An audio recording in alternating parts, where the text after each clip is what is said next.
2 de fevereiro de 2016. Com reforço de Cadieri, São Paulo já está no Peru para estreia na Libertadores. No ano do centenário, Conmebol dá anistia a clubes punidos e Boca tem pena reduzida na Liberta.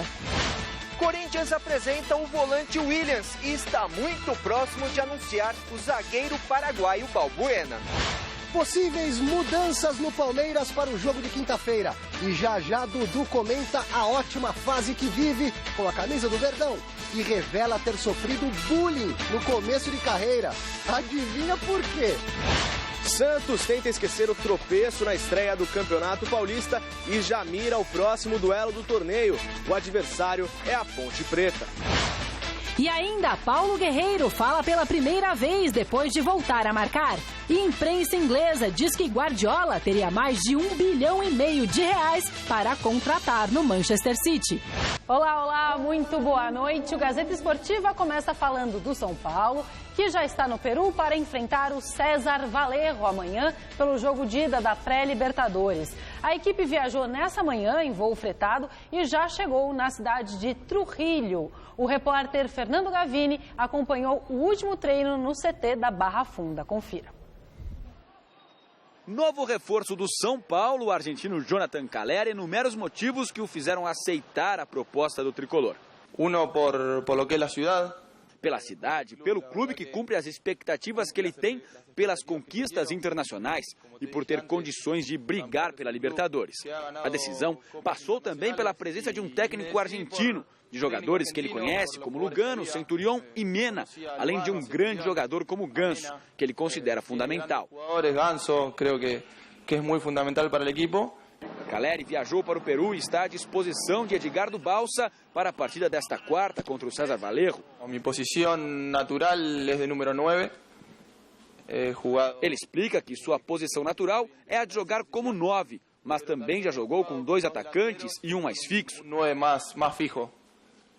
Creio que de los tres... Diz que também tem característica para jogar mais aberto e garante que quer sempre jogar, mas que vai ser o treinador que vai decidir onde colocá-lo. O problema em jogar no lugar que me toque. Na entrevista em que foi apresentado, Calleri deixou claro que seu sonho é ganhar a Libertadores, conquista que o faria até ampliar o contrato, que a princípio vai apenas até o fim de junho. Mas um outro objetivo faz parte de seus planos, ser convocado pela Argentina para jogar a Olimpíada. Sei que há muitos jogadores que jogam em Europa. Calleri elogia a concorrência, diz que há muitos argentinos jogando em grande nível na Europa. Mas no São Paulo, ele terá a oportunidade de jogar a Libertadores, que é vista no mundo todo. E espera render bem para ser convocado. Para ter a possibilidade de jogar os Jogos Olímpicos. Grande noite para você que acompanha o Gazeta Esportiva. Acho que foi a melhor contratação do São Paulo, o Cadieri.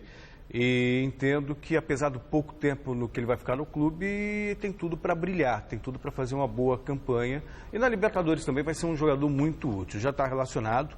É uma partida difícil que o São Paulo vai ter lá no Peru, amanhã, na cidade de Trujillo.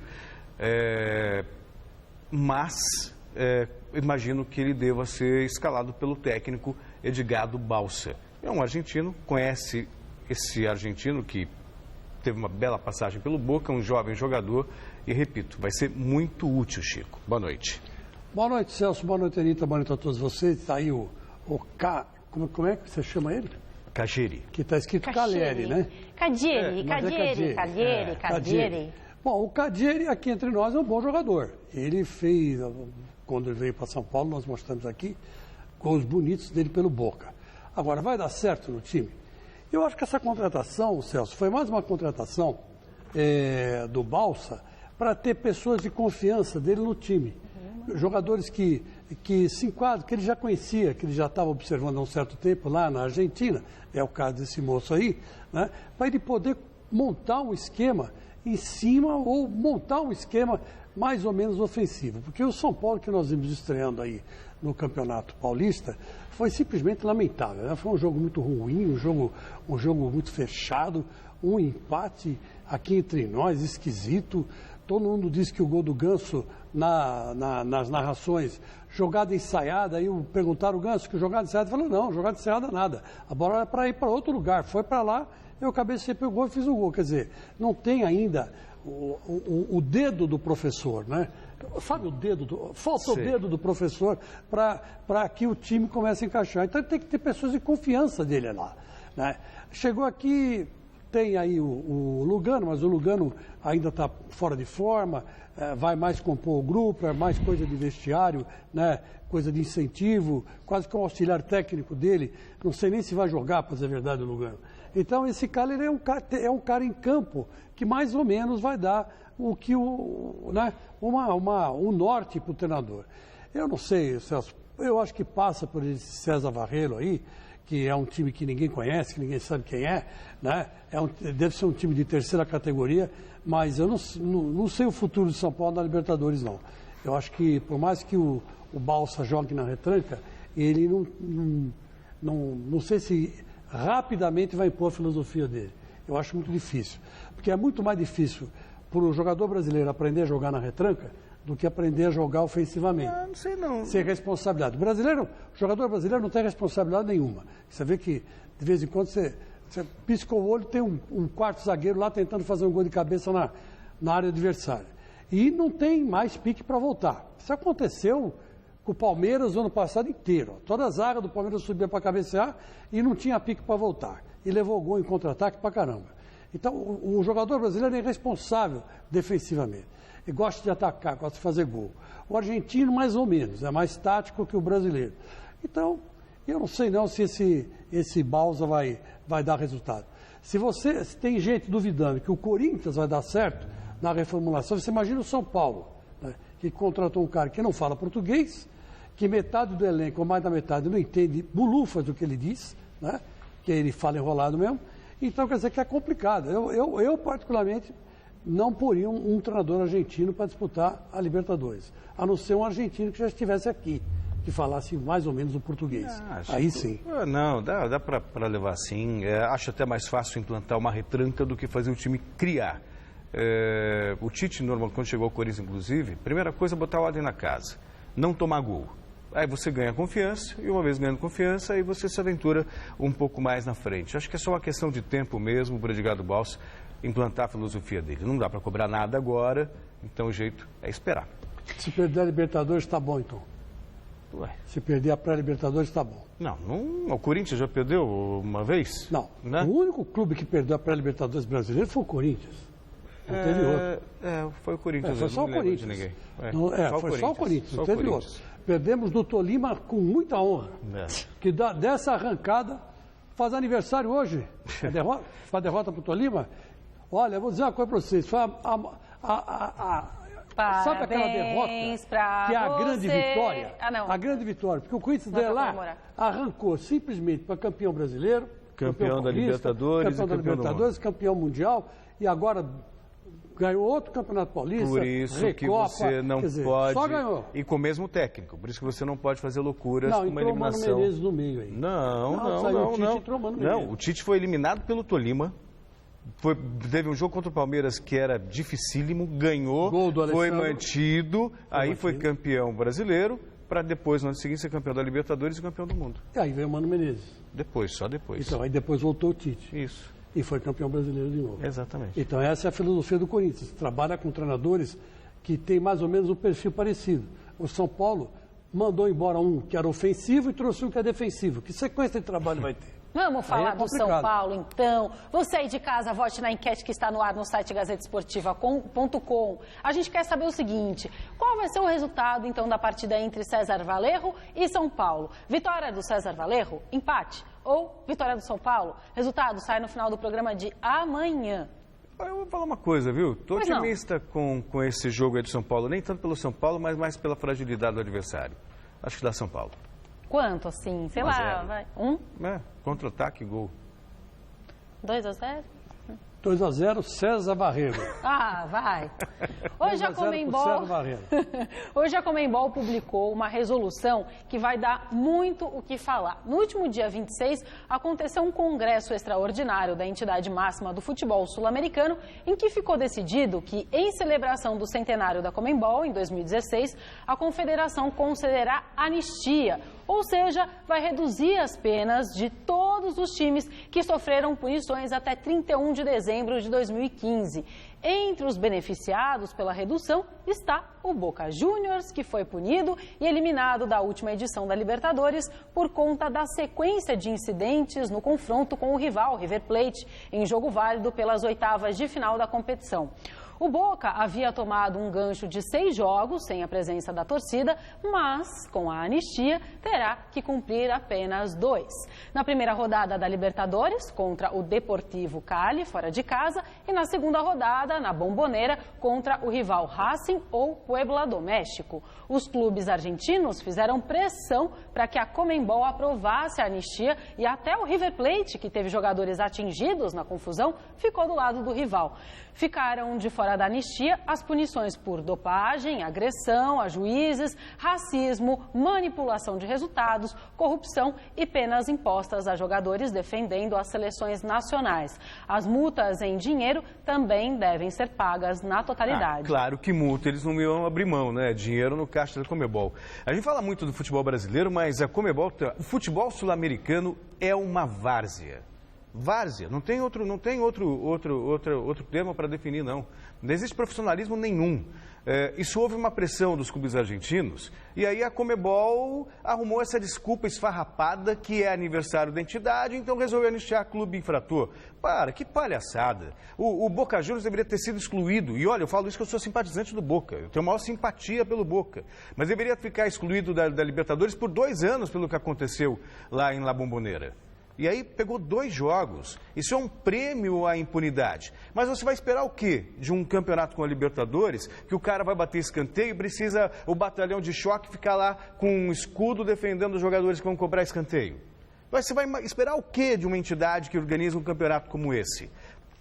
Aí cabe a gente acompanhar a Liga dos Campeões da Europa e podem falar, se você reclama de tudo, vai morar na Europa. Eu estou dando um exemplo real. Você vê a Liga dos Campeões da Europa, é um espetáculo fora do comum. Você se arrepia ao ouvir aquele hino.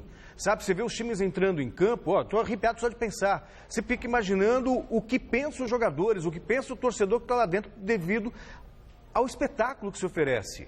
E aqui é várzea. É várzea, não é muito diferente não dos campeonatos que a gente tem aí na periferia de São Paulo ou na periferia do país. Várzea, várzea, várzea, várzea. Celso, desculpa, só fazer uma correção. Eu falei que o Boca tinha tomado 6 jogos de gancho, foram 8 jogos. 8, eu falei errado e na hora. Ficou, mas e na hora ganhou que eu li, eu falei 2 errado. jogos que não vai ter torcida do Boca. Brincadeira. Caiu de 8 para 2, você quer dizer, um absurdo. Eu vou discordar de você, eu acho que... imagino. Eu acho que tinha que liberar mesmo. Porque a Conmebol está desmoralizada, né? Completamente desmoralizada com o escândalo da FIFA, depois que foram presos vários dirigentes da entidade. Foi preso o Marinho, está preso em Nova York, muitos estão sendo deportados. O Marcos Paulo também era dirigente da Conmebol. Era dirigente da Conmebol. Então eu acho que é o seguinte, é uma maneira de você falar para os clubes, olha, vamos começar do zero e a partir de agora vamos fazer uma reformulação decente. E vamos colocar o futebol sul-americano num patamar melhor. Né? Eu acho que é uma proposta de um novo começo. Se você encarar assim, você encara com o lado mais otimista. Porque senão nós vamos pegar e jogar o futebol sul-americano no lixo. O futebol sul-americano é vice-campeão do mundo. Só quero lembrar o amigo. A Argentina perdeu da Alemanha na final porque não jogou o Tevez. Que se tivesse jogado o Tevez, teria derrotado a Alemanha. E aonde joga a base da seleção da Argentina? Na Europa. E onde joga a base da seleção brasileira? Então, na Europa. Que mostra como é que a gente está falido aqui. Não é que os clubes estão falidos e vendem jogadores muito novos para lá. Esse é o problema. Então, está na hora de se começar a reconstrução, porque senão esse país não sai do lugar, e muito menos os outros países sul-americanos. Então, eu acho que está certo. Perdoaram. Agora vamos ver o que vai acontecer daqui para frente. Reconstrução é quando os clubes criarem vergonha na cara, perceberem... Porque, assim, é tudo refém desses dirigentes. Essa é a real. Vai criar vergonha na cara, criar uma liga no Brasil, criar uma liga nos principais países da América do Sul, fazer uma liga americana com toda a América. Que palhaçada, você tem uma Libertadores e convida clube mexicano por causa dos clubes canadenses do dinheiro da... É óbvio, claro, e faz uma liga decente, bem organizada. Isso aí eu concordo com você. E uma liga dos jornalistas também? Não tem liga de jornalistas, porque jornalista é ruim de bola. Se fosse bom, era jogador, não era jornalista. E outra coisa, tem um negócio para falar que é sério, que agora o Barba falou para continuar, eu esqueci. Lembrei. Gente do céu, ontem eu assisti Náutico e Santa Cruz, pelo Campeonato Pernambucano. E foi emocionante? Emocionantíssimo. Sim. Estádio lotadíssimo.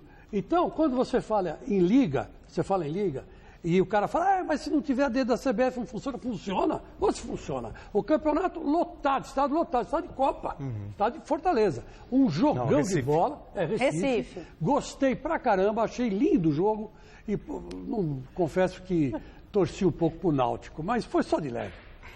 Gente, vamos falar do nosso falido futebol aqui, Campeonato Paulista, que vai ter nesse meio de semana a realização da segunda rodada. O nosso contato agora é com Adriano Dolfi, que está nesse momento no CT Joaquim Grava, acompanhando a apresentação do volante Williams. Boa noite, Adriano. Boa noite a você, Anitta. O Williams, que é mais um reforço que chega do futebol mineiro, já chegou o Giovanni Augusto, o André, jogadores do Atlético Mineiro, e agora chega o Williams, vindo do Cruzeiro. Jogador foi um nome pedido pelo técnico Tite. Vamos acompanhar aqui o que fala o Williams. Jogadores diferenciados, né? Eu acho que já disputei 4 clássicos com eles, né, no ano, então a gente sabe que jogadores diferenciados, se com a bola no pé, eles têm a facilidade de colocar o companheiro na cara do gol. Então, hoje estão aqui com nós, todos nós aqui reunidos. Então, espero que, como eu e eles, possam ajudar a equipe do Corinthians. Guardando aqui o microfone chegando, vamos lá fazer a pergunta para o Williams. Williams, no segundo semestre você teve uma temporada que chamou muito a atenção sob o comando do Mano Menezes, né? Ele te colocando ali pelo lado direito, inclusive fazendo jogadas de ataque. Queria que você falasse sobre essa evolução com o Mano Menezes e agora o que você pode acrescentar, o que pode melhorar com o Tite. Eu acho que foi uma etapa muito boa, né, no Cruzeiro, que eu vim também quando eu estava mandando ele vinham 5 jogos no banco, né, mas aí entrou, botou numa posição diferente que eu sempre joguei, mas fazia um tempo que eu não jogava, mas espero que aqui treinadores e treinadores, né? Tem um treinador e agora tem um outro. E o Tite é um grande treinador, espero aprender muito com ele. Williams, você tem 29 anos. Tá aí, Anitta, esse é o Williams, a apresentação oficial do jogador que chega por empréstimo até o final da temporada, foi envolvido em uma troca com o Marcel, jogador das categorias de base aqui do Corinthians. A gente volta já já para falar as informações do treino e o que o Tite deve utilizar na partida contra o Audax nessa próxima quinta-feira. Combinado? Muito, né? Já disputei 3 Libertadores, né? A última foi com o Cruzeiro. Então, espero que... Chegando, os jogadores estão chegando lá no seu timão. A gente fez uma... desculpa, você ia falar? Acabei antecipando. Não, tudo bem, mas pode continuar. Você sempre fala coisas interessantes. Pô, muito obrigado. Muito gentil de sua parte. Que a gente tem falado muito do desmanche do Corinthians e perdeu qualidade, isso não se discute. Mas os jogadores que estão chegando são bons jogadores. Eu acho que o Williams pode muito bem fazer a função do Ralf, né? Esse Giovanni Augusto, que também está chegando, pode não ter a mesma qualidade do Jadson, por exemplo, ou de um Renato Augusto, mas pode muito bem fazer a função ali pelo meio. E aos poucos o Tite o Guilherme um pouco mais à frente, fazendo de meio atacante. Não é um time fraco não, viu, Chico? Com a base já montada. O Bruno, sim, então com a base já montada, com jogadores que já sabem o estilo do Tite. Esses jogadores chegando, se encaixando, é o Corinthians que, no mínimo, competitivo. No mínimo competitivo. Você pode colocar até no meio campo, vamos dizer assim, esse Williams, Elias... O Elias e mais um. Guilherme e Giovanni Augusto, por exemplo. Giovanni Augusto. E na frente você enfia o Guilherme para jogar no ataque com o André. Ou o Marlone, quer dizer. Ou o Marlone. Você vê que as opções do Tite estão aumentando. Agora, eu gostei da cara desse rapaz. O cara tem cara de mal. Né? Tem cara de mal. Olha aí, ó. O cara já não é... frisa a imagem aí, Barba. O cara tem cara de mal. O cara tem cara de bravo. Ele não é aquele cara que fica... né? Como é que é? Olha pra ele e fala, o que foi? Tá me olhando por quê? Sabe aquele cara? Olha lá. É mal encarado. O cara tem cara de mal. Já gostei da cara dele. Tem cara de Corinthians. Porque bonzinho não dá pra jogar no Corinthians. bonzinho, sorridente, aquele que dá tapinha nas costas. Não, chutou. Vira as costas, deixa o cara cair no chão, que se dane. Quem quer levantar, levanta. Eu não vou levantar. Se eu derrubei, não vou levantar. Gostei da cara dele. Já fui com a cara do cara. Então, pra mim, foi uma ótima contratação. Gostei, tem cara de mal. Volante tem que ter cara de mal, não pode dar sorriso. Você viu o Bruno Henrique? O Bruno Henrique, ele quando joga, ele parece um tigre em campo. Um tigre. Parece um tigre. Ele rosna, o Bruno Henrique, quando joga. Mas tem que ser assim, Zé. Não pode ficar alisando, porque é a tua posição, você tem que marcar. O cara não pode passar por você como se fosse uma faca quente na manteiga. Agora, esse cara não, tem cara de mal. Gostei dele, vai dar certo. Me lembrou, sabe quem? Quem? De rosto? Quem? O velho Caçapava. Quando veio do Internacional, você não lembra? Era Caçapava, Batista... Não vai lembrar do Caçapava. Caçapava, Batista e Falcão. Antes dele jogava o Carpegiani. Aí o Carpegiani foi embora e foi ser técnico lá no Flamengo depois. Faz uma cara de mal, Chico. Cara de mal é aquela cara. Faz. Ó, gostei. É assim que segura as pontas, pô. É lógico. Você tem que fazer o cara tremer na base, né? A expressão tremer na base vem do peito. Ter presença. O cara, quando o cara vai lançar a bola para você rebater, você encara o cara com aquele olhar fixo, o cara que vai rebater, que vai jogar, já... Pô, esse cara vai rebater. Já desistiu. E aí o cara vai tremer na base, tá tremendo na base. Esse cara faz os outros tremendo na base. E quem tem cara de mal é o rapaz que vamos falar agora também. Um dia depois do anúncio do Pep Guardiola como treinador do Manchester City, a partir da próxima temporada, a imprensa inglesa já começa aí a especular os reforços que o treinador poderá trazer. Segundo as publicações que vão do prestigiado The Guardian até os tabloides como o The Sun, ele terá cerca de R$1 bilhão à disposição para trazer reforços. Mas essa quantia poderia subir para cerca de R$1,5 bilhão caso o City tentasse contratar a dupla Messi e Neymar do Barcelona. Recentemente, o brasileiro revelou que tem vontade de trabalhar com o catalão. Segundo o The Sun, Guardiola já teria feito uma lista de reforços dos sonhos que incluiria aí outros nomes como Piqué, Pogba, Alaba. Quem não deve ficar com a chegada dele é o meia Yaya Touré, que chegou a trabalhar com Guardiola no Barcelona, mas foi pouco aproveitado e não tem bom relacionamento com ele. Mas é bom jogador, o Yaya Touré, aliás, foi importante para o City em várias situações. É muito dinheiro, o Manchester City tem esse dinheiro. Há muito tempo deixou de ser o primo pobre da cidade de Manchester, que quem tinha o dinheiro, quem tinha o poderio, quem tinha toda a força era o Manchester United. E aí veio o patrocínio, o dinheiro dos árabes. Não tem torcida, né? Tem, claro que tem. A torcida fanática. Não é torcidinha, não. Torcida fanática mesmo. E não duvido, não, que o City realmente consiga levar um ou dois grandes nomes para a Inglaterra.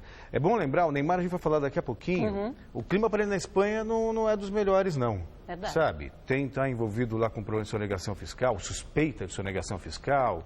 E não duvido, não. Acho que o Neymar pode ter abreviado assim, a passagem dele pela Espanha e, no caso, por cima, com uma grande negociação com o futebol inglês. Você se lembra daquele desenho que tinha na televisão? É do nosso tempo, o Leão da Montanha? Não é do Saída estratégica pela esquerda, saída estratégica pela direita, né? Ele tinha esse negócio. Eu não lembro. Era um leão malandro, né? Aí, ó, outro lembra. Olha, saída estratégica para o alto, tal. Ou para baixo, tal. Então, é mais ou menos o que o Neymar vai fazer, uma saída estratégica da Espanha, porque se ele ficar lá, o bicho vai pegar. Falando em Neymar, o jogador participou hoje de uma audiência da Justiça Espanhola no caso que investiga a transferência dele do Santos para o Barcelona. O pai do craque brasileiro também foi ouvido. E no site gazetaesportiva.com você encontra a resposta do atleta ao procurador do Ministério Público Federal que denunciou Neymar no fim da última semana. Em um comunicado publicado no site oficial do Camisa 11 e reproduzido no gazetaesportiva.com, o staff do craque faz questionamentos ao promotor Thiago Lacerda, autor da denúncia. Eles também divulgaram alguns documentos do contrato de Neymar com o Santos e afirmam que o promotor quer os holofotes da imprensa, além de exigir a resposta dele, já que a imagem do jogador estaria sendo prejudicada no caso. Para saber mais detalhes, acesse aí gazetaesportiva.com. Será que também não é o ator, hein, o Thiago Lacerda. Será que os procuradores lá na Espanha também estão querendo aparecer? Quer dizer, tem muita coisa nebulosa dessa transação. Primeiro lugar. Fato que é verdade é que está queimando a imagem foi dele, anunciado, né? O Santos anunciou que vendeu o jogador por 17 milhões de euros. E aí depois o Barcelona anuncia que pagou 57 milhões. E aí depois, pressionado, o Barcelona admite que pagou 85 milhões. Cada hora parece uma história, né, Celso? E sabe, com parceiros, tem a DIS, tem a TESA, tem o Santos, todas as pessoas, clubes, entidades envolvidas, e as cifras são muito altas. Então, no mínimo, requer a investigação. Uhum. E no caso do Neymar, porque tem aquela história, ele recebeu 10 milhões de euros jogando pelo Santos ainda, em 2012. É esse que é o dinheiro que jogando. Os caras estão reclamando. Depois recebeu mais 30 milhões, segundo informações, aí essa questão não sou eu que estou falando, só. É o que está sendo denunciado na Espanha. Quer dizer, então foi aberta uma empresa para receber 10 milhões enquanto jogava no Santos, depois mais 30 milhões depois de transferido para o Barcelona, e esse dinheiro, teoricamente, seria porque a constituição dessas empresas, na verdade, segundo a Justiça, é isso que está sendo avaliado, teriam sido criadas essas empresas para burlar o fisco.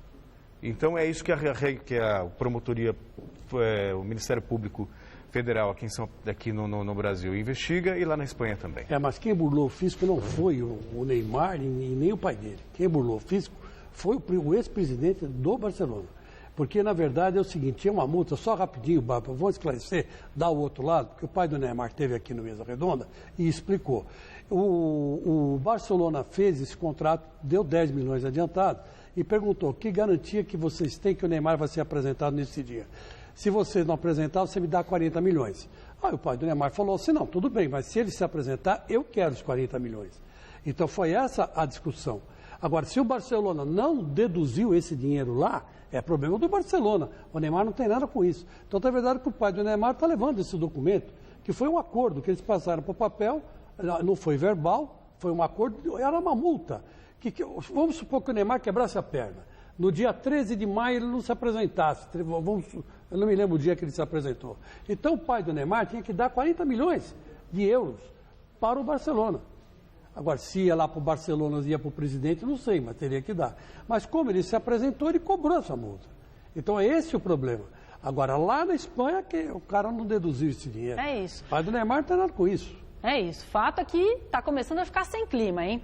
Não são só as autoridades ligadas à saúde que estão preocupadas com a epidemia do Zika vírus. No mundo do esporte, a doença ligou o estado de alerta no Comitê Olímpico Internacional. Hoje, no Rio de Janeiro, o comitê organizador dos Jogos realizou uma coletiva de imprensa para falar do assunto. Preocupado com a epidemia do vírus Zika, o diretor de serviços médicos do comitê organizador das Olimpíadas, João Grangeiro, tentou acalmar a todos, recordando que os Jogos são realizados no inverno, época em que o número de mosquitos cai de forma drástica. Até agora, não estamos com medo a ponto de não aconselhar as pessoas a vir para o Rio durante os Jogos.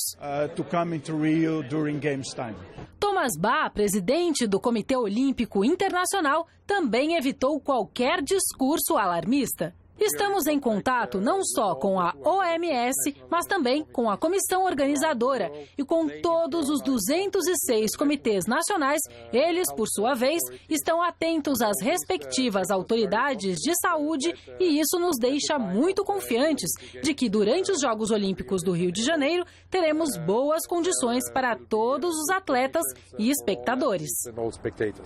Em Brasília, o ministro da Casa Civil, Jacques Wagner, seguiu a linha adotada pelo COI e minimizou os efeitos do Zika vírus nos atletas. Para um atleta que vem aqui, óbvio, pode ficar com febre e não conseguir competir. Mas se não for uma mulher grávida, o risco é zero. Quer dizer, é zero. É zero no sentido de um mal maior. Causado pelo mosquito Aedes aegypti, o vírus Zika está atrelado ao surto do nascimento de crianças com microencefalia. E você aí de casa, fale com a gente através do nosso Twitter. O endereço é twitter.com/Gazeta Esportiva. E você também pode rever os nossos programas pelo site tvgazeta.com.br. Ele encarou um longo jejum de gols no final do ano passado, quando chegou a ser questionado até pelos torcedores do Flamengo. Mas o peruano Paulo Guerreiro começou bem em 2016, marcou 2 vezes na vitória sobre o Galo pela Copa Sul Minas Rio e voltou a balançar as redes na estreia do rubro-negro no Campeonato Carioca. Em paz com as redes, o atacante conversou hoje com a imprensa. A expectativa da nação rubro-negra é de que 2016 possa ser um ano melhor para o Flamengo. E os bons ventos já começaram a soprar na Gávea, tanto que o atacante Guerreiro acabou com um incômodo jejum de 5 meses sem marcar gols, na última vitória do time contra o Atlético Mineiro na estreia pela Primeira Liga. Sempre encontrei com o gol contra o Atlético Mineiro. Na pré-temporada, bom, meu foco já desde das férias até voltar aqui para o Rio já era um trabalho melhor que o ano passado, né? O centroavante peruano também demonstrou apoio à filosofia implantada por Muricy Ramalho. Eu tinha ouvido, nunca tinha trabalhado com ele antes, mas eu já tinha ouvido que era um professor que gosta de trabalhar muito, da seriedade do trabalho, não gosta de brincadeira. Quando o treino é treino, quando tem jogo, jogo e a seriedade está aí. Então acho que todo mundo já sabia como ia ser esse ano e por isso a gente está no caminho certo. Tentando a primeira vitória no Campeonato Estadual deste ano, o Flamengo volta a campo amanhã, fora de casa, contra o Macaé. Sei que tem muito torcedor do Corinthians torcendo contra o Guerreiro. Muitos torcedores, inclusive, até fizeram muitas piadas, porque o Corinthians foi campeão brasileiro, o Guerreiro foi jogado no Flamengo, não marcava gol. 5 meses sem marcar gols. E, de repente, agora ele desencantou. Eu acho o Guerreiro um baita jogador, um baita atacante. Enquanto esteve no Corinthians, foi digno, foi artilheiro do time enquanto esteve lá. Marcou os gols do título mais importante do Corinthians, que é o Mundial de Clubes da FIFA. Marcou no primeiro jogo contra o Al-Nassr, se não me falha a memória, e depois contra o Chelsea.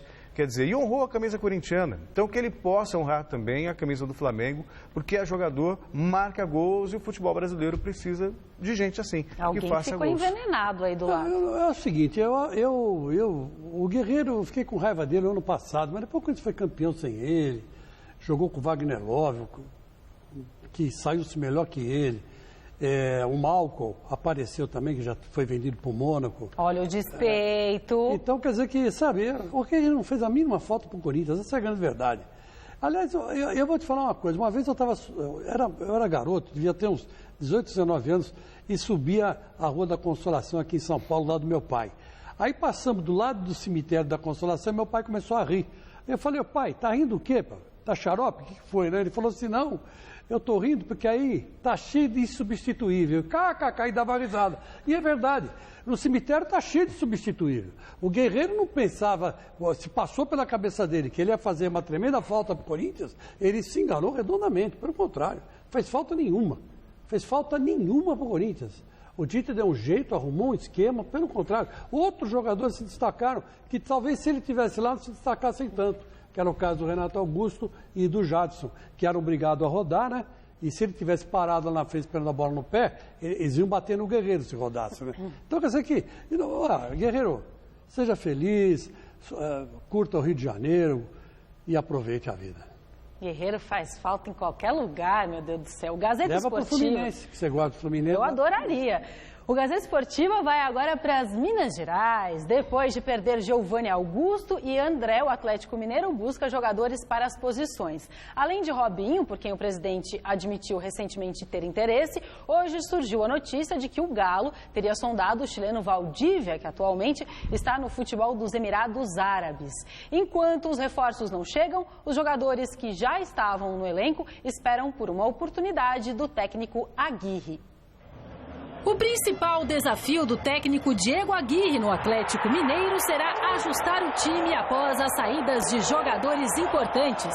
Na zaga, por exemplo, não está definido o substituto de Gemerson para atuar ao lado do capitão Léo Silva.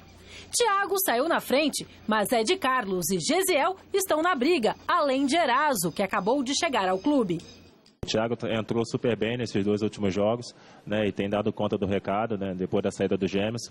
E qualquer outro que entrar, assim como o Eraso, como o Gesiel, o Ed Carlos, vai né, vai dar conta do recado, e qualquer dupla também que jogar ali vai manter o padrão do Atlético. No meio de campo, o problema é achar um substituto para Giovanni Augusto, agora no Corinthians. O equatoriano Juan Casares ainda não pôde ser regularizado e a diretoria busca no mercado mais algum nome para a posição. Enquanto isso, o jovem Dodô tenta aproveitar a oportunidade.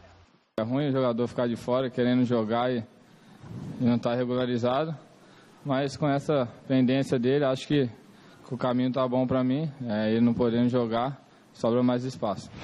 Já o rival Cruzeiro está um passo à frente do Galo na montagem do elenco. Nesta segunda-feira, a Raposa apresentou 2 reforços que chegam por empréstimo para o meio-campo. O volante Marcial, do Corinthians, e o meia Bruno Nazário, do Hoffenheim, da Alemanha. Sou gaúcho, tenho 20 anos, sou segundo volante.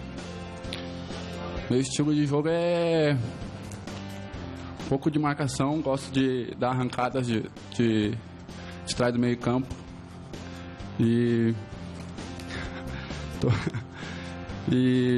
gosto também de ficar tocando bola com os parceiros, fazendo triângulo. Eu sou um meia amador, gosto de dar assistência, gosto de partir para cima, sou feliz dentro do campo.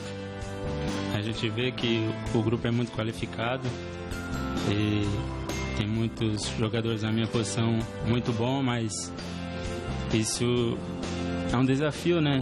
E não pode ter medo, tem que ser feliz onde você está.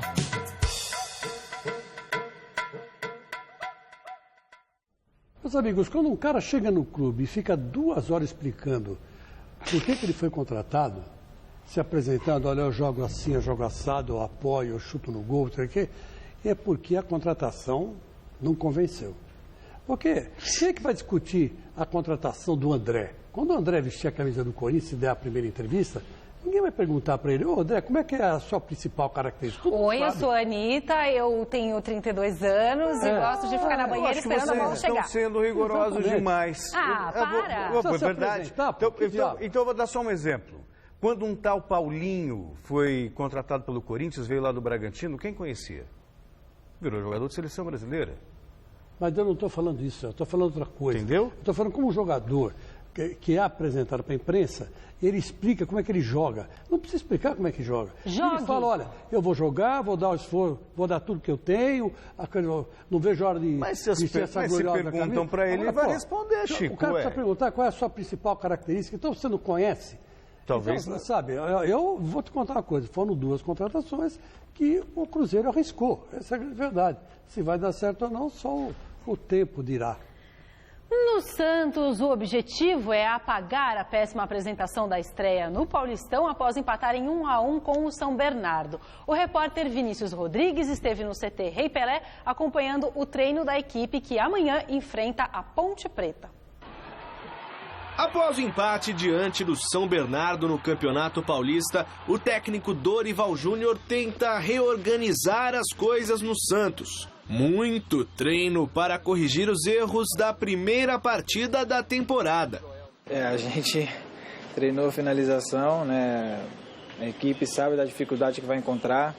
No primeiro jogo, o São Bernardo acabou marcando bem, praticamente era os 10 atrás da linha da bola, acabou dificultando, né? A gente não teve tanta chegada pelo meio, então isso acabou gerando também poucos chutes a gols. Marquinhos, Gabriel e Geovânio foram embora. Agora o Peixe busca reforços. A prioridade é a contratação de um zagueiro. E o sonho de ter Robinho novamente vestindo a camisa do Santos ainda está vivo, apesar da concorrência de Atlético Mineiro e de equipes europeias. Eu acho que nós temos já um grande elenco, nós temos grandes jogadores, temos meninos que desde o ano passado estão se preparando, né, para as oportunidades. A diretoria, junto com o Dorival, acho que onde eles acharem que é um ou outro reforço pontual, eles vão sim trazer. E do Robinho não precisa nem se falar, né? Ele sempre é muito bem-vindo aqui, se ele voltar, e sempre será o nosso craque. A próxima partida do Santos no Campeonato Paulista acontece amanhã, às 9h45 da noite, contra a Ponte Preta no estádio Moisés Lucarelli. Uma ótima oportunidade para uma equipe que no ano passado foi bastante criticada por não conseguir bons resultados fora de casa. A agressividade, a intensidade que a gente joga na Vila, acho que a gente pode também estar aplicando isso lá fora, né? Jogar fora de casa. Para você ser campeão, você tem que vencer fora de casa. Então a gente vai tentar essa intensidade que a gente tem nos jogos dentro da Vila, a gente procurar aplicar também fora de casa. Acho que o Santos, Chico, precisa reforçar principalmente a defesa. A base do time foi mandada. Perdeu o Marquinhos Gabriel, é verdade. Perdeu... Ai, tá me sumindo agora. Perdeu o Marquinhos Gabriel. O Giovânio, né? Que são os principais jogadores. O Giovânio não estava jogando muito como titular. Marquinhos Gabriel acho que faz falta. Deu liga ali no meio campo. Agora, na defesa é que o Santos tem problemas. O David Braz, o melhor zagueiro, está com problema de contusão, está afastado. Então o Santos precisa se reforçar principalmente na parte de trás. Do meio para frente, eu acho que funciona bem. Você tem razão na sua análise, concordo plenamente. E outra coisa também, esse começo do Santos não foi um começo bom no Campeonato Paulista. O empate em casa nunca é bom, né? Mas a gente tem que entender o seguinte também. Começo de temporada, Começo de temporada, garotada voltou meio preguiçosa das férias, isso aí, quem tem filho nessa idade sabe como é que é, eu tenho. E o bicho para pegar no tranco, para pegar o ritmo é no tranco, é jogar balde de água fria para acordar de manhã. Não tem jeito, todo moleque é igual. 20, 21 anos, essa idade assim é complicada. Então os caras vão demorar um pouquinho para pegar. Mas é um grande time, né? É um grande time do Santos. E essas saídas aí também não vão mexer muito com a estrutura do Santos, não. Concordo com a análise do Renato. Agora, por exemplo, o Renato, nesse primeiro jogo, ele cansou. Ficou visivelmente cansado. Chegou aos 15 minutos do segundo tempo, 20 minutos do segundo tempo, estava com a língua já lá na costa, na Avenida na Costa já, que é longe dali onde fica o Santos. Então, quer dizer, é complicado desse jeito. Tem que voltar a pegar o ritmo físico mesmo. O adversário corria pra caramba, então, quer dizer, é complicado. Mas já, daqui um mês, 2 meses, o Santos está voando. O Palmeiras entra em campo na quinta-feira pelo Paulistão. Destaque do Verdão na estreia, com belos dribles e um gol. O atacante Dudu foi o personagem de hoje da entrevista coletiva na Academia de Futebol. Veja aí na reportagem do Alexandre Silvestre.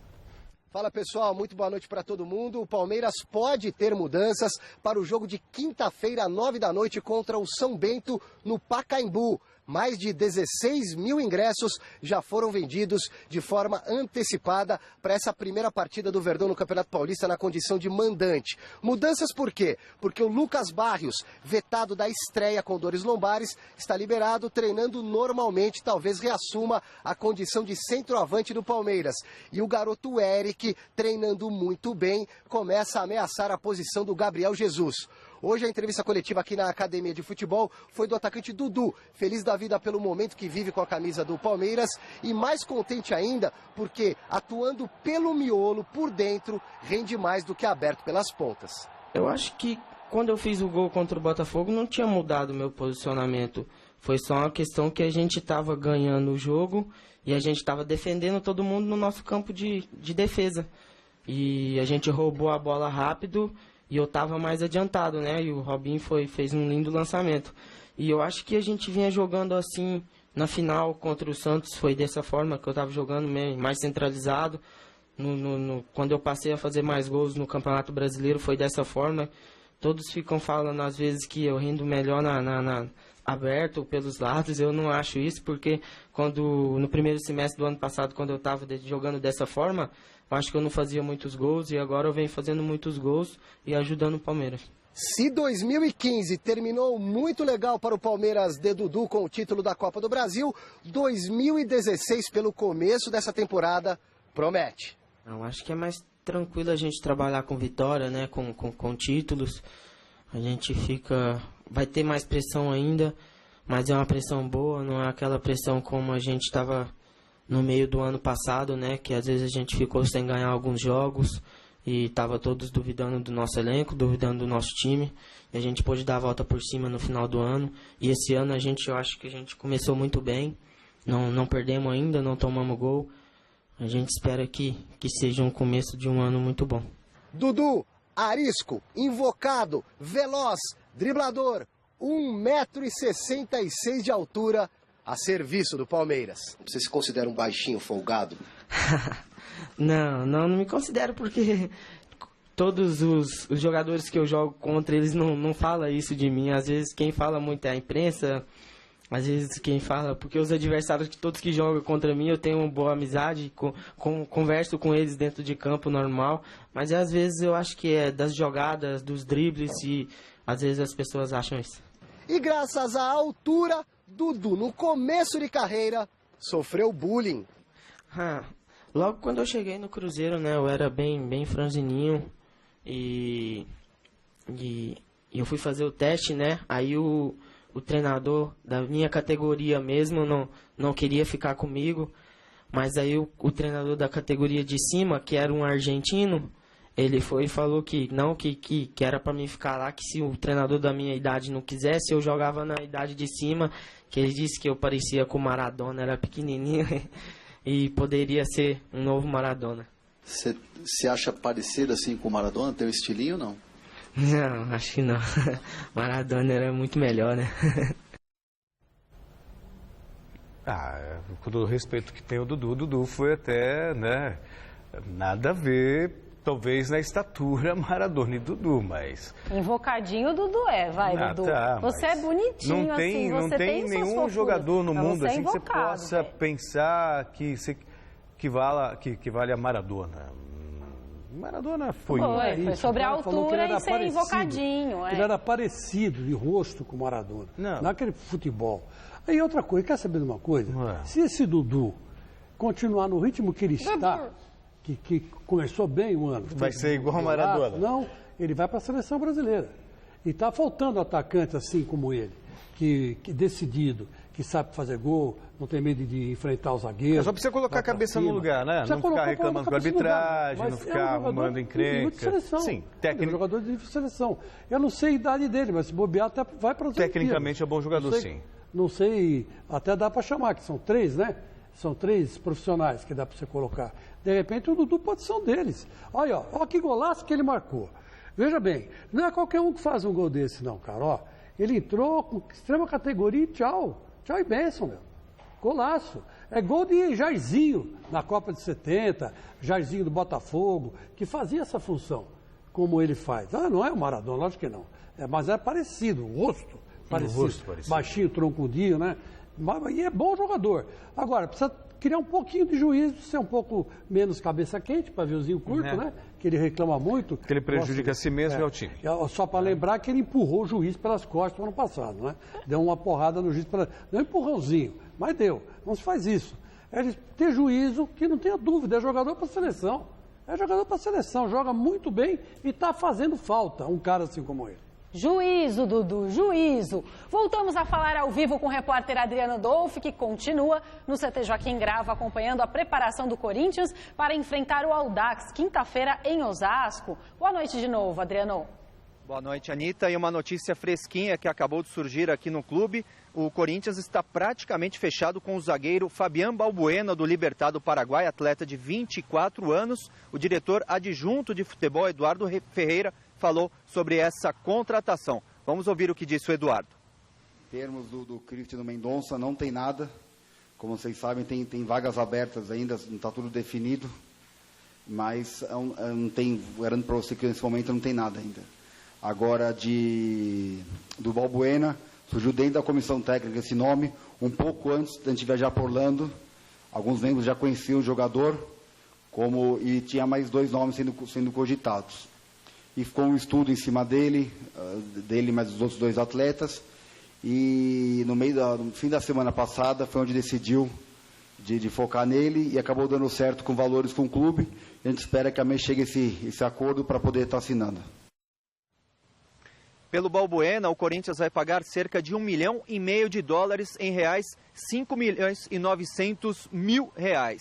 O jogador é aguardado na próxima semana aqui em São Paulo para realizar os exames médicos. Corinthians, que contratou 9 jogadores e contratou 10 jogadores e acabou perdendo 9. Desses 9, 6 eram titulares do clube. E com isso, o Eduardo Ferreira disse que as contratações estão encerradas, pelo menos nesse momento. Dentro de campo, continuou a preparação para o jogo desta quinta-feira em Osasco contra o Audax, e Tite deve repetir a mesma equipe que venceu o 15 de Piracicaba na estreia, com Cássio no gol, Fagner, Felipe, Iago e o Wendel. No meio-campo, o Bruno Henrique, o Elias, o Danilo e o Rodriguinho. No ataque, o Romero e o Luca. Essas são as informações de momento aqui do Corinthians, Anitta. Lembrando que é o meu último dia, já estou saindo de férias, retorno no dia 7 de março. Então, um abraço para você, para o Chico Lang, para o Celso e, claro, a todos os telespectadores do Gazeta Esportiva. Maravilha, vai voltar perto do meu aniversário. Boa viagem, aproveite muito, faça muitos passeios aí. Bom, sobre os reforços, na verdade o Tite estava contando com mais um jogador, porque dos titulares ele perdeu Gil, Ralf, Renato Augusto, Jadson, Wagner Love e Malcom. Então, os jogadores chegaram em condições... mas é reserva. Os jogadores chegaram para ser que podem ser titulares, Williams, Guilherme, Giovanni Augusto, talvez esse Balbuena agora. Quer dizer, o Corinthians ainda está aquém. Os jogadores chegaram no Bragantino, podem até se tornar grandes jogadores, mas não dá para se apostar, né, Chico? É verdade. E uma informação para vocês também, que eu já escrevi no meu Twitter e vou dizer agora para vocês oficialmente. Não oficialmente, está quase certo. O novo patrocinador da camisa do Corinthians é o Banco Santander.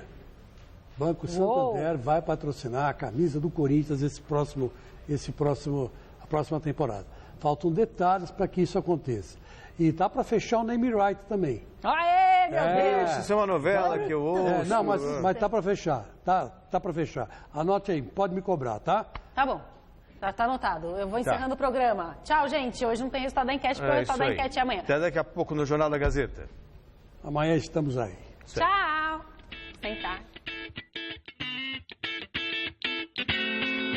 Um passo à frente e você não está mais no mesmo lugar.